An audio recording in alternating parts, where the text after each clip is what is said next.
Sənət adamlarının həyatı qəribə olur. Bu heç kəsə sir deyil. Amma aralarında elələri də olur ki, onların həyatını təkcə qəribə deyə bilmirik. Onların həyatı bəzən faciəli, bəzən dəhşət saçır. Bugün sizə təqdim edəcəyimiz aktrisa, hansı ki onu bəziləriniz tanıyırsınız, bəziləriniz bugün tanıyacaqsınız. Həmin aktrisanın taleyində isə baş verənlər doğrudan da bir kinoya, bir filmə sığmaz. O, fəaliyyətinin bir yerindən sonra təxminən orta yaşlarında Bakıda fəaliyyət göstərən cinayətkar bir qrupa qoşulur. Bu cinayətkar qrup Bakıda kimsəsiz rus və tənha qadınlara dərman çizdirib onların evlərini əlindən alan bir qrup idi. Aktrisamız da həmin qrupa qoşulur və çox keçmir ki, bu əməlləri ifşa olunur və ona nə az nə çox 9 il iş kəsirlər. Və 9 ildən sonra nə baş verir? Bunları təqdim edəcəyik. Bu adam çox məşhur olmasa da, aktrisa Rəhilə İbadovadır. Rəhilə İbadova 1951-ci ildə Bakıda doğulub.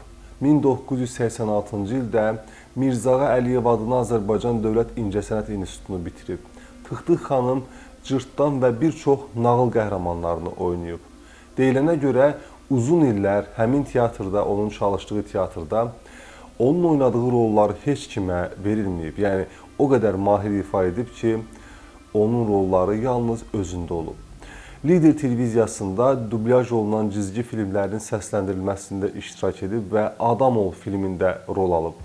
Uşaqlıq illəri Sovetskidə keçən aktrisa çox erkən 16 yaşında ərə gedir.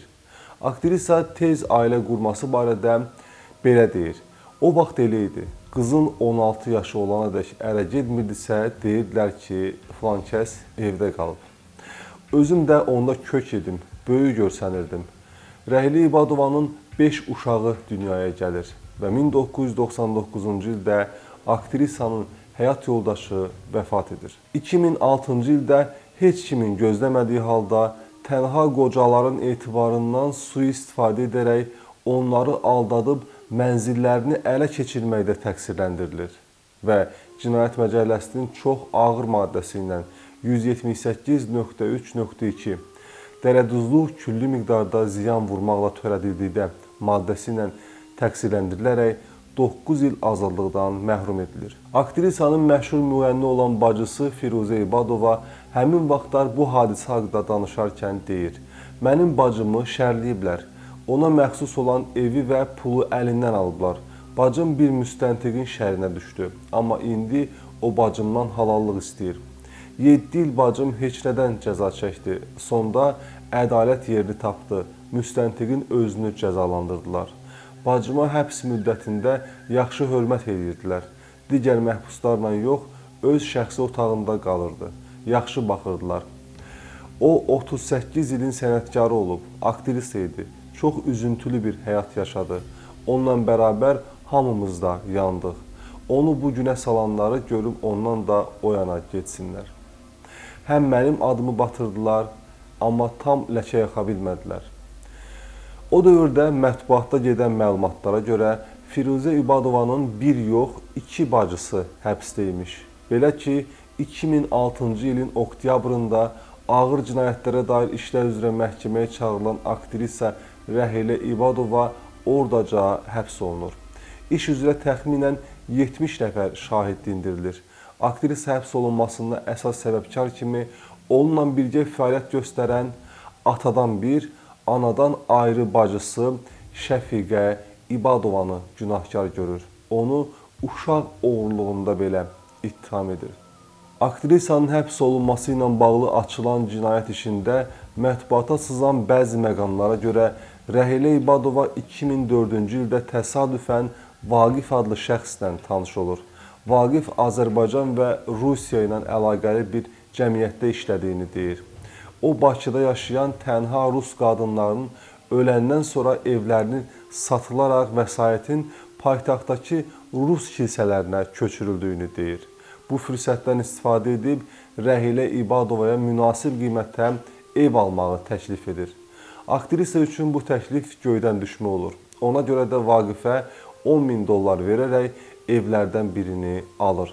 Hətta evi alarkən mənzildəki tənha qadına sahib çıxmasına da razı olduğunu bildirir.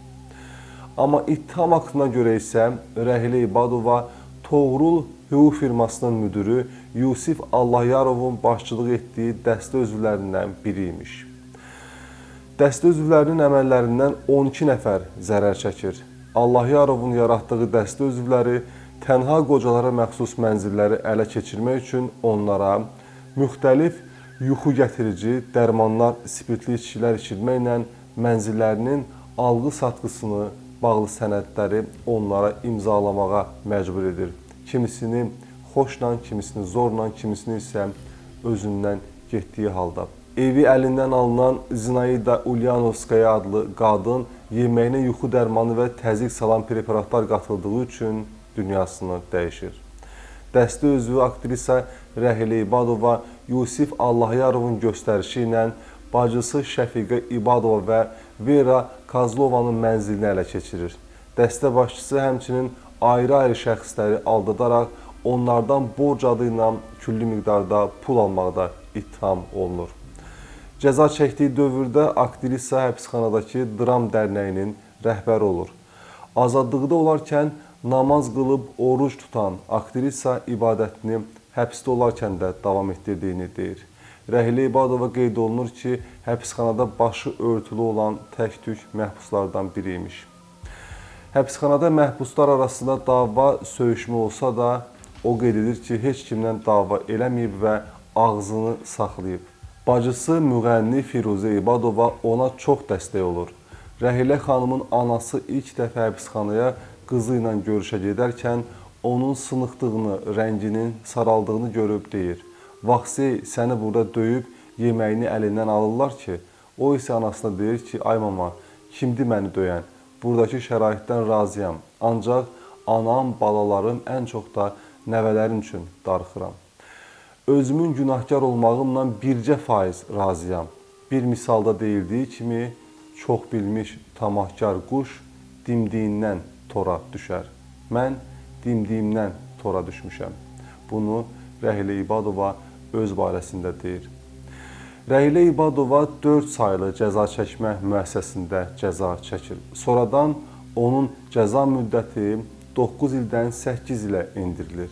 Aktrisa burada da vaxtından əvvəl 2013-cü il dekabrın 11-də azadlığa çıxır. Rəhilə İbadova həbsxanadan çıxanda mətbuata verdiyi açıqlamada həbs olunmağına görə müstəntiqi günahlandıraraq deyir. Düzgün iş aparmadı. Həm pulum getdi, həm də canım. Bəzən də belə olur. İnsan peşəsi sənəti ilə yox, alayı bir səbəblə tanınır. Bəli, bəzən də belə olur. Kimi öz sənəti ilə ha əlləşir, ha çalışır, ancaq nə mətbuatın, nə də tamaşaçıların diqqətini çəkə bilmir. Lakin həyatında baş verən bircə ayrı səbəblə gəlir tam mətbuatın və gündəmin ortasında olur. Bu da Tanrının insan üçün biçdiyi bəlkə də taleyin ən arzu olunmaz bir yeridir. Rəhilə İbadova da belə oldu. Nə həmin hadisədən əvvəl, nə də sonra sənəti ilə birbaşa gündəmə gələ bilmədi. Amma halbuki onun doğrudan da 30 ildən çox keçdiyi bir sənət yolu vardı. Onun yetərincə gördüyü işlər var ki, onlar bugün də bizim diqqətimizdə deyil. Təəssüf ki, Rəhilə İbadova adı gələndə məhz bugün danışdığımız olay yadımıza düşür. Amma sevindirici tərəf budur ki, həmin yaşda həbsxanaya düşsə belə, uzun müddət həbsxanada qalsa belə, çıxandan sonra yenə özünü toplaya bilir və bugün də Abdullah Şaiq adına uşaq teatrında, kukla teatrında öz fəaliyyətindədir. TV11 YouTube kanalı sərfəli reklam şərtləri təqdim edir. Ay ərzində milyonlarla baxış, milyonlarla insan diqqəti istəyirsinizsə, öz məhsullarınızı bizim kanalımızda sərfəli şərtlərlə effektiv şəkildə reklam edə bilərsiniz. Bunun üçün 070 291 78 98 nömrəsindən əlaqə saxlaya, eyni zamanda WhatsApp vasitəsilə yaza bilərsiniz. Aktrisaya uğurlar arzulayırıq. Salamat qalın.